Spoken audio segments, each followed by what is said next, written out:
بسم اللہ الرحمن الرحیم۔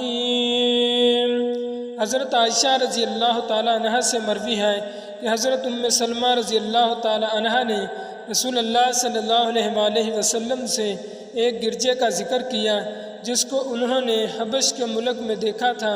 اس کا نام ماریہ تھا اور اس میں جو مورتی دیکھیں وہ بیان کی تو رسول اللہ صلی اللہ علیہ وآلہ وسلم نے فرمایا، یہ وہ لوگ ہیں کہ ان میں جب کوئی نیک بندہ یا نیک آدمی مر جاتا تو وہ اس کی قبر پر مسجد بنا لیتے اور وہاں یہ مورتیاں رکھتے۔ اللہ کے نزدیک یہ لوگ ساری مخلوقات سے بدتر ہیں۔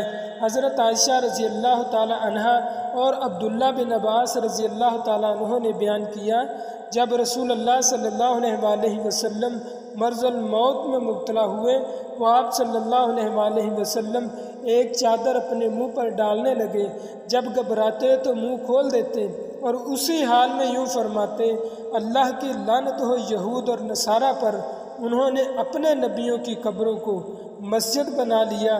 آپ صلی اللہ علیہ وآلہ وسلم یہ فرما کر اپنی امت کو ایسے کاموں سے ڈراتے تھے۔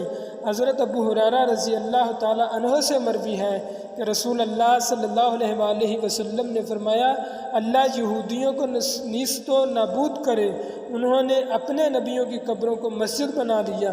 حضرت جابر بن عبداللہ انصاری رضی اللہ تعالی عنہ نے کہا، رسول اللہ صلی اللہ علیہ وآلہ وسلم نے فرمایا، مجھ کو 5 باتیں ایسی ملی ہیں جو مجھ سے پہلے کسی نبی کو نہیں ملی۔ پہلی بات یہ ہے کہ 1 مہینے کی مسافت سے میرا روب ڈال کر میری مدد کی گئی۔ دوسری یہ کہ ساری زمین میرے لیے مسجد بنا دی گئی۔ میری امت کے جس شخص کو جہاں نماز کا وقت آ جائے وہاں نماز پڑھ لے۔ تیسری بات یہ ہے کہ غنیمت کا مال میرے لیے حلال کیا گیا۔ چوتھی یہ ہے کہ اگلے زمانے میں ہر نبی خاص اپنی قوم کی طرف بھیجا جاتا تھا، مگر میں سب لوگوں کی طرف بھیجا گیا ہوں۔ 5ویں بات یہ ہے کہ مجھے شفاعت عطا کی گئی ہے۔